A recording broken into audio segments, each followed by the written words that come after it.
저녁이 되면 어김없이 밥을 차려 놓습니다. 오랜만에 딸 얼굴을 볼 생각에 좋아하는 반찬까지 정성껏 준비하죠. 그런데 오늘도 연락 한 통 없이 시간이 흐릅니다.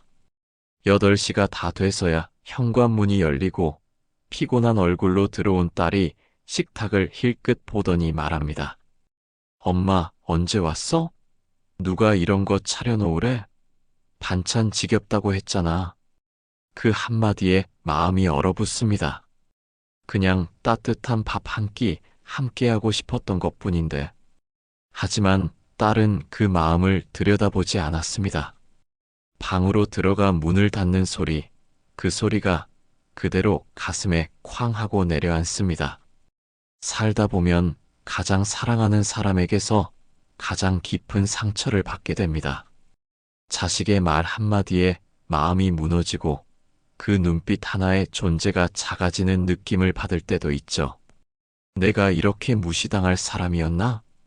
생각이 마음을 뒤흔들 때 우리는 참기도 하고 화를 내기도 결국 스스로를 탓하기도 합니다.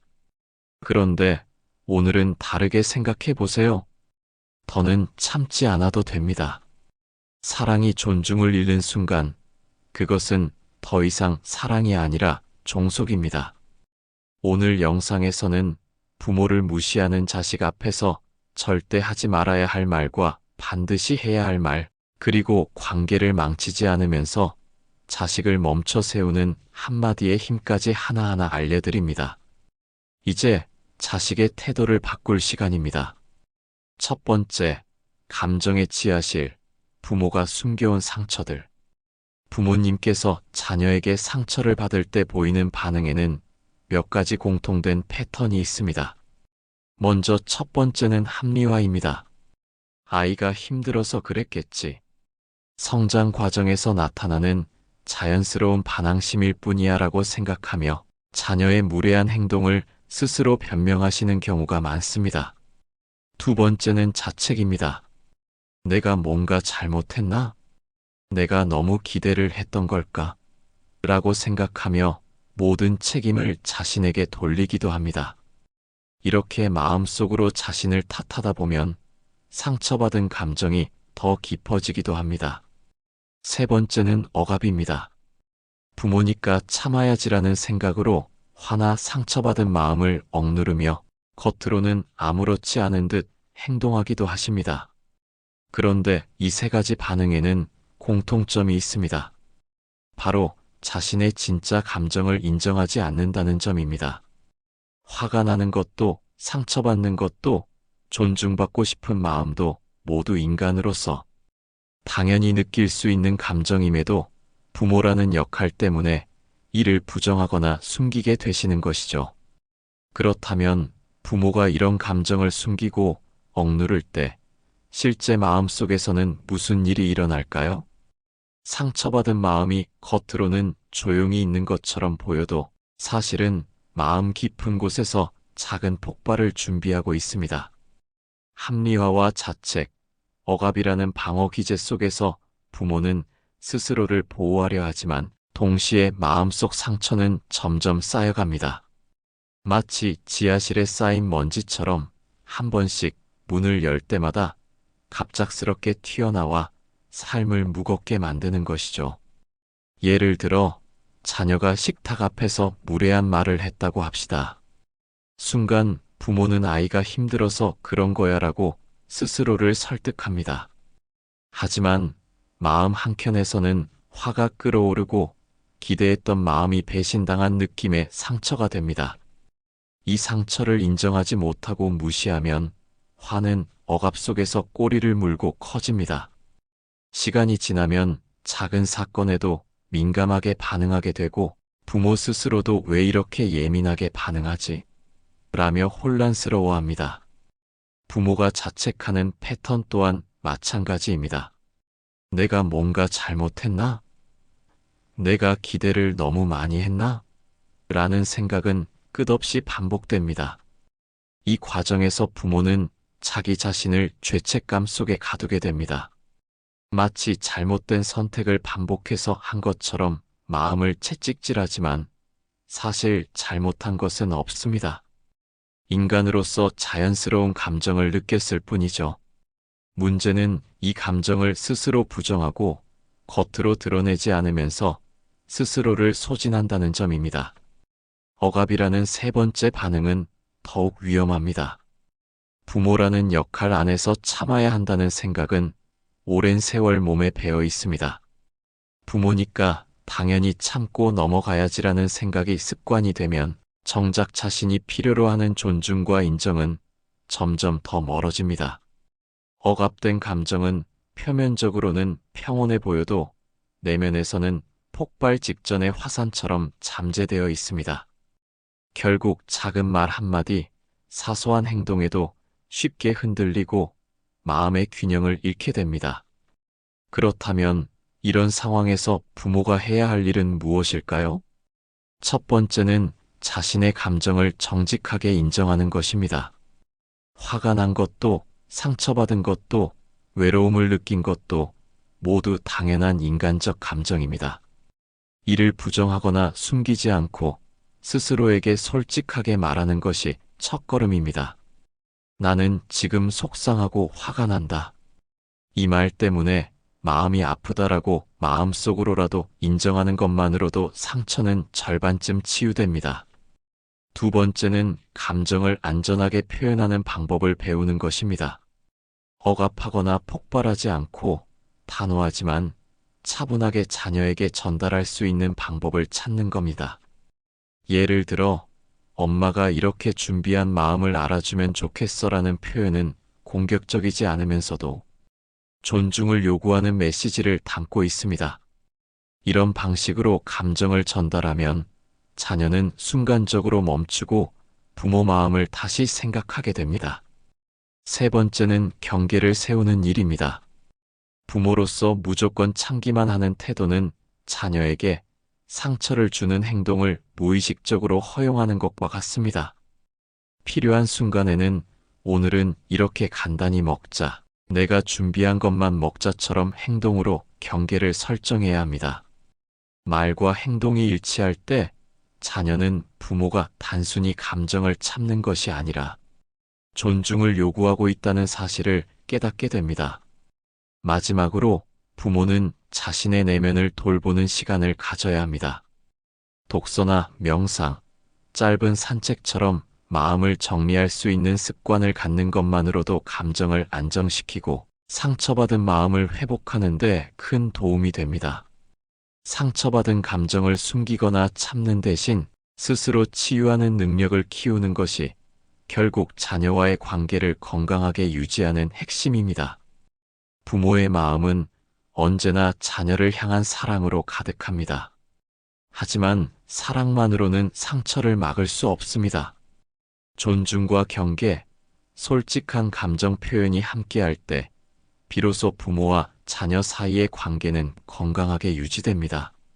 상처받은 감정을 숨기지 않고 자기 자신을 지키면서 단호하게 마음을 전달하는 것. 이것이 바로 부모가 마음속 지하실에서 꺼낸 상처들을 치유하고 자녀와 진정한 관계를 만들어가는 길입니다. 감정을 부정하는 것은 단순히 마음이 아픈 정도의 문제가 아닙니다. 이것은 가족관계 전체의 균형을 흔들 수 있는 문제입니다. 부모님께서 자신의 감정을 인정하지 않으시면 자녀는 부모님을 감정이 없는 존재, 무한히 참아주는 존재로 인식하게 됩니다. 결과적으로 부모님은 존중받는 인격체가 아니라 단지 기능적으로만 존재하는 사람처럼 느껴지게 됩니다.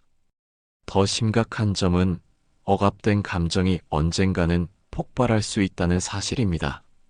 참다가 한계점에 도달하면 그동안 쌓아온 모든 감정이 한꺼번에 터져 나오게 됩니다.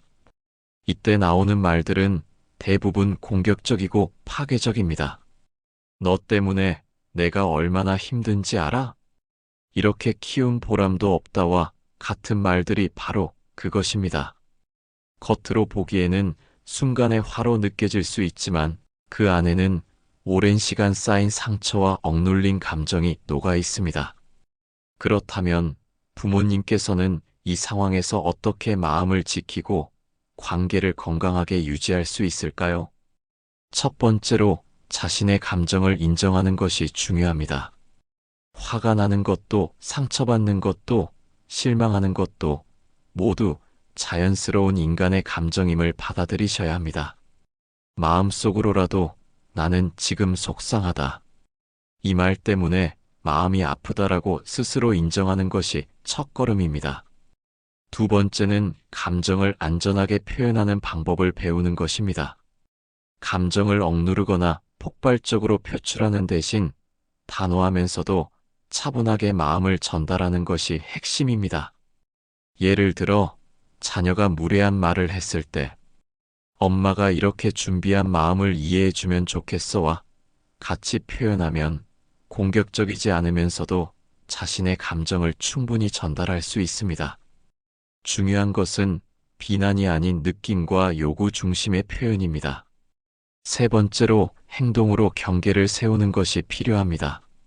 단순히 마음속으로 참는 것이 아니라 실제 행동으로도 자신의 한계를 보여주는 것입니다.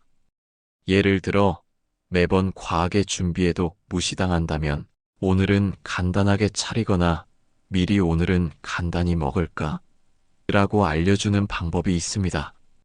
이렇게 하면 자녀는 부모 마음을 당연하게 여기지 못하고 행동의 의미를 다시 생각하게 됩니다.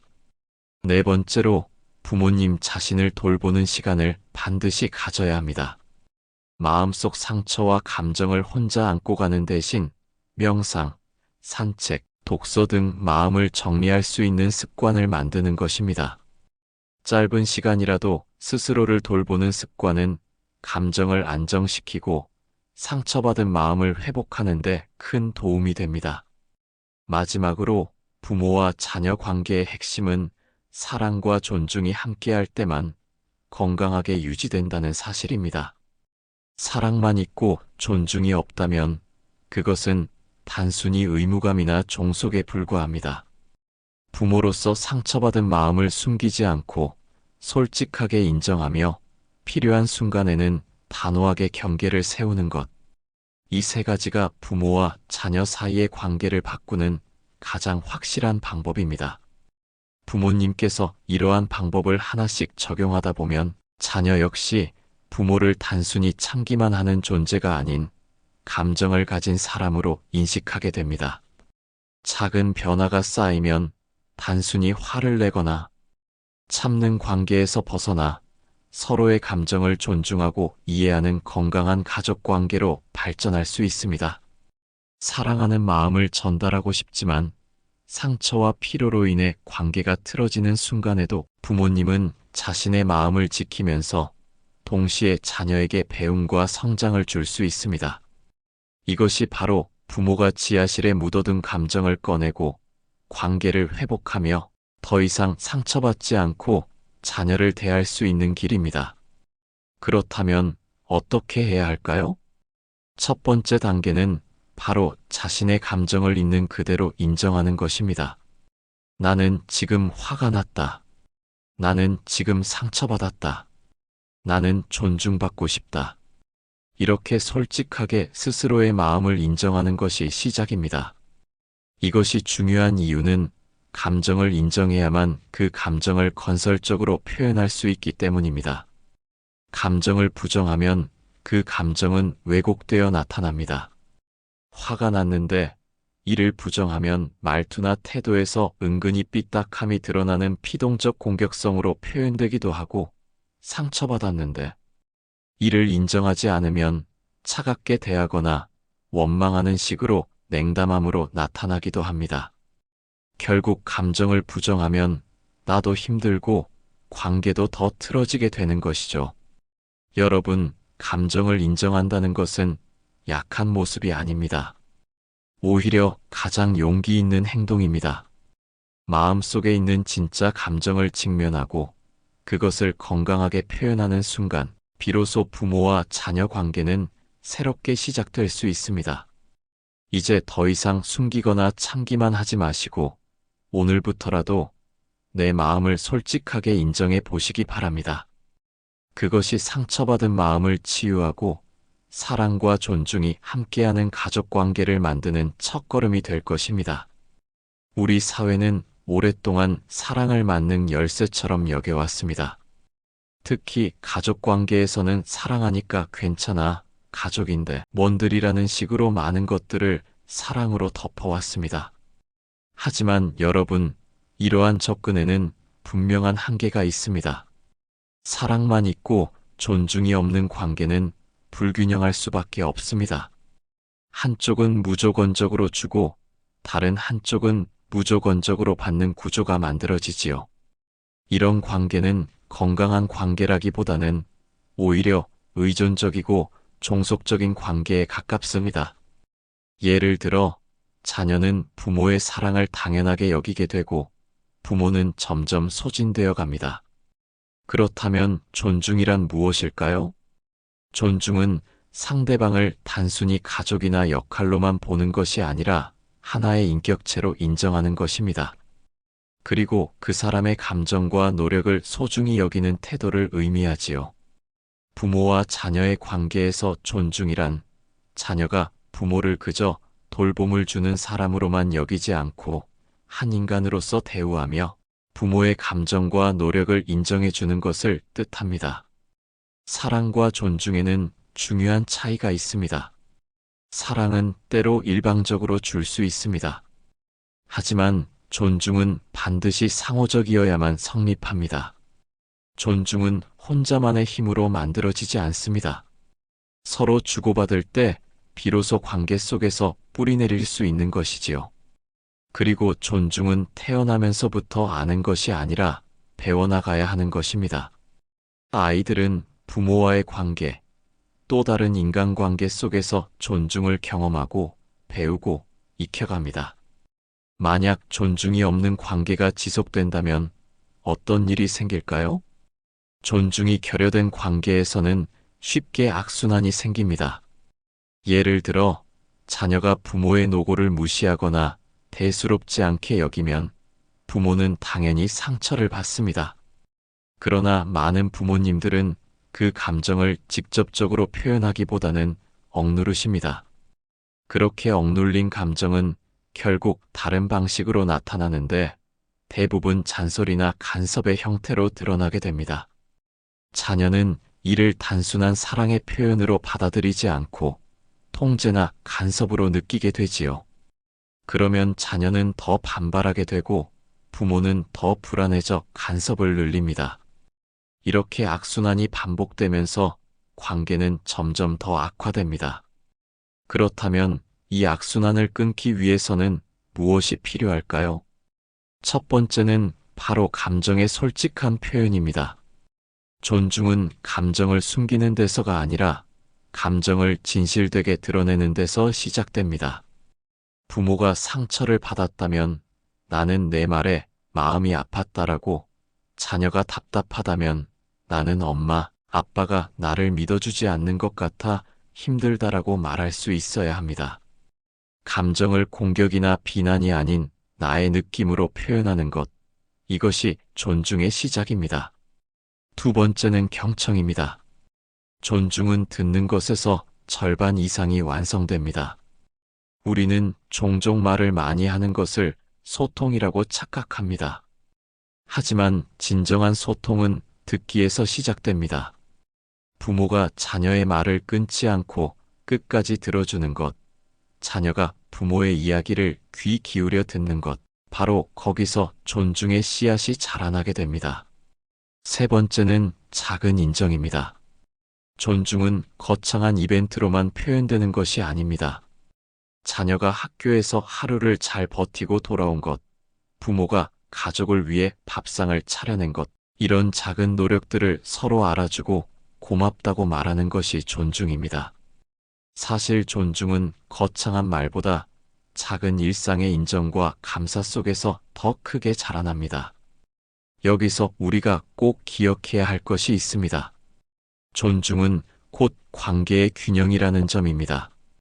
부모와 자녀, 부부, 친구 관계 모두 존중이 있어야 오래갑니다. 존중이 빠진 사랑은 결국 상대방을 소모시키고 나 자신마저 지치게 만듭니다. 하지만 존중이 깃든 사랑은 서로를 세워주고 함께 성장하게 만듭니다. 혹시 이런 경험 있으신가요? 나는 가족을 위해 이렇게까지 했는데 왜 고맙다는 말 한마디가 없을까? 이런 서운함은 결국 존중의 결핍에서 비롯됩니다. 사랑을 주는 마음은 충분했지만 존중이라는 균형이 빠져 있었기 때문에 관계 속에서 공허함이 남는 것입니다. 반대로 고맙다는 말 한마디, 오늘 힘들었지? 라는 따뜻한 말 한마디가 주는 힘은 엄청납니다. 그것이 바로 존중의 힘입니다. 존중을 배우고 존중을 주고받는 과정은 쉽지 않을 수 있습니다. 그러나 분명한 것은 존중이 자리 잡을 때 관계는 한층 더 깊어지고 건강해진다는 사실입니다. 부모와 자녀 사이에 존중이 쌓이면 서로의 마음은 더 가까워집니다. 부부 사이에 존중이 흐르면 갈등은 줄고 이해는 커집니다. 결국 존중은 단순히 관계를 지탱하는 것이 아니라 관계를 성장시키는 힘이라고 할 수 있습니다. 여러분, 사랑은 관계를 시작하게 만들지만 존중은 그 관계를 오래도록 지켜줍니다. 이제는 사랑만으로 충분하다고 여기던 태도에서 한 걸음 더 나아가야 합니다. 사랑과 존중이 함께할 때 우리의 관계는 비로소 건강하고 균형 잡힌 모습으로 나아갈 수 있습니다. 여러분, 한국의 가족 문화 속에는 참는 것이 미덕이다라는 관념이 깊게 자리하고 있습니다. 특히 부모님들은 자녀를 위해서라면 모든 것을 희생하고 또 자신의 감정을 꾹 참아야 한다는 믿음을 강하게 가지시는 경우가 많습니다. 하지만 이렇게 참는 문화가 언제나 좋은 결과를 가져오는 것은 아닙니다. 오히려 역설적으로 가족 관계를 더 힘들게 만들기도 하지요. 부모님이 자신의 감정을 숨기면 자녀는 부모님의 진짜 마음을 알 수 없습니다. 결국 자녀는 부모님의 감정에 둔감해지고 무의식 중에 부모님을 함부로 대하게 되는 경우가 생깁니다. 여기서 중요한 점은 침묵 역시 하나의 메시지라는 사실입니다. 부모님은 내가 참으면 관계가 평화롭게 유지될 것이다라고 생각하시지만 자녀 입장에서는 내 행동이 괜찮구나. 부모님은 내가 어떻게 해도 상관하지 않으시는구나라고 오해할 수 있습니다. 바로 이 지점에서 관계의 균열이 시작되는 것입니다. 따라서 부모와 자녀 모두를 위해 꼭 필요한 것은 바로 건설적인 소통입니다. 건설적 소통은 단순히 화를 내거나 불평을 쏟아내는 것이 아닙니다. 오히려 감정을 건강하게 표현하고 상대방에게 전달하는 방식에 초점을 두어야 합니다. 예를 들어, 첫째로는 나 메시지를 사용하는 것입니다. 너는 왜 항상 그렇게 하니? 라고 말하면 자녀는 방어적으로 반응할 수밖에 없습니다. 그러나 나는 내가 이렇게 말했을 때 속상했어라고 표현하면 자녀는 부모님의 감정을 이해하고 받아들이기 훨씬 쉬워집니다. 두 번째로는 구체적인 행동을 언급하는 것이 중요합니다. 너는 항상 그래라고 말하면 자녀는 부당하게 일반화된 비난을 받는다고 느끼게 됩니다. 반면 오늘 이런 일이 있었을 때 나는 이런 기분이 들었어라고 구체적으로 말하면 자녀는 상황을 이해하고 자신의 행동을 돌아볼 수 있습니다. 세 번째, 문제를 지적하는 데 그치지 않고 해결 방안을 함께 모색해야 합니다. 다시는 그렇게 하지 말라고 단정하기보다는 앞으로는 우리가 어떻게 하면 더 좋을까? 라고 묻는 것이죠. 이렇게 접근하면 자녀도 문제 해결의 주체로 참여하게 되고 가족 관계는 갈등에서 협력으로 나아갈 수 있습니다. 여러분, 중요한 것은 감정을 숨기지 않고 표현하는 연습을 꾸준히 해보는 것입니다. 물론 처음에는 어색할 수 있습니다. 하지만 한번 솔직하게 마음을 전해보면 그동안 보이지 않았던 따뜻한 반응을 경험하게 될 수도 있습니다. 부모님의 진심 어린 말 한마디가 자녀에게는 깊은 울림으로 다가오고 관계 회복의 씨앗이 될 수 있습니다. 또한 자녀 역시 부모님의 감정을 이해하고 존중하는 법을 배우게 됩니다. 결국 이런 과정이 쌓이면 가족은 서로를 단순히 의무적으로 대하는 존재가 아니라 서로의 마음을 읽고 존중하는 동반자로 성장하게 됩니다. 가족이란 결국 가장 가까운 사람들이기에 작은 대화 하나, 사소한 표현 하나가 삶 전체의 분위기를 바꿀 수 있습니다. 여러분은 어떠신가요? 혹시 지금까지 마음속에 담아두고만 있었던 감정이 있으신가요? 오늘 이 영상을 계기로 용기를 내어 표현해 보시는 건 어떨까요? 참는 것만이 미덕이 아니라 표현하는 용기가 오히려 진정한 지혜일 수 있다는 사실을 기억하시길 바랍니다. 여러분, 그렇다면 경계란 무엇일까요? 심리학적으로 경계란 나와 타인을 구분하는 보이지 않는 선이자 나의 감정적 그리고 물리적 공간을 보호하는 울타리를 의미합니다. 건강한 관계에서는 이러한 경계가 분명하게 존재합니다. 서로를 존중하고 각자의 독립성을 인정할 수 있을 때 비로소 관계는 건강하게 유지될 수 있습니다. 특히 부모와 자녀 관계에서 경계 설정은 더욱 중요합니다. 자녀가 성장하면서 부모와 자녀 사이의 경계는 자연스럽게 변화해야 하는데요. 하지만 많은 부모님들이 이 부분에서 어려움을 겪곤 합니다. 사랑하기 때문에 모든 것을 허용하거나 반대로 사랑하기 때문에 지나치게 통제하려는 경우가 많습니다. 그러나 두 가지 모두 결국은 건강한 경계를 무너뜨리는 결과를 만들 수 있습니다. 그렇다면 실제로 경계를 어떻게 설정할 수 있을까요? 경계는 단순한 말이 아니라 구체적인 행동을 통해 드러납니다. 예를 들어, 자녀가 부모님의 노력을 당연하게 여기거나 무시할 때 부모님은 이렇게 말씀하실 수 있습니다. 앞으로 저녁 준비는 내가 원할 때만 할게. 필요하면 미리 말해줘. 이 말은 단순히 집안일을 거부하겠다는 것이 아니라 부모의 노력은 당연한 것이 아니다라는 메시지를 전달하는 겁니다.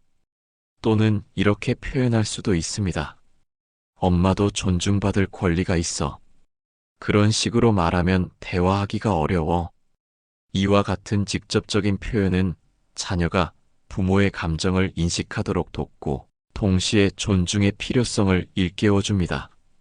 경계 설정에서 가장 중요한 것은 바로 일관성입니다. 한번 경계를 세우셨다면 그 경계는 흔들림 없이 지켜져야 합니다. 만약 상황에 따라 경계를 유지하지 못한다면 자녀는 부모님의 말을 진지하게 받아들이지 않게 되고 결국 경계는 무너지게 됩니다. 많은 부모님들이 단호해지는 것을 사랑하지 않는 것처럼 느끼기도 하십니다. 그러나 이는 잘못된 생각입니다.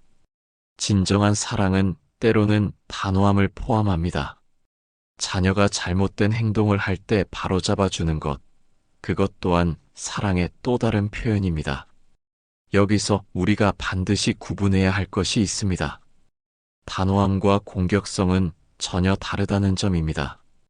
단호함은 자신의 입장을 분명히 하면서도 상대를 존중하는 태도이고 반대로 공격성은 상대를 굴복시키고 상처 주는 태도입니다. 부모의 역할은 공격적인 권위자가 되는 것이 아니라 존중 속에서 단호함을 유지할 수 있는 균형을 배우는 것입니다. 결국 사랑과 단호함은 서로 반대되는 개념이 아니라 오히려 건강한 관계를 만드는데 꼭 필요한 두 가지 축이라고 할 수 있습니다. 그렇다면 부모로서 자녀에게 건강한 경계를 어떻게 가르칠 수 있을까요?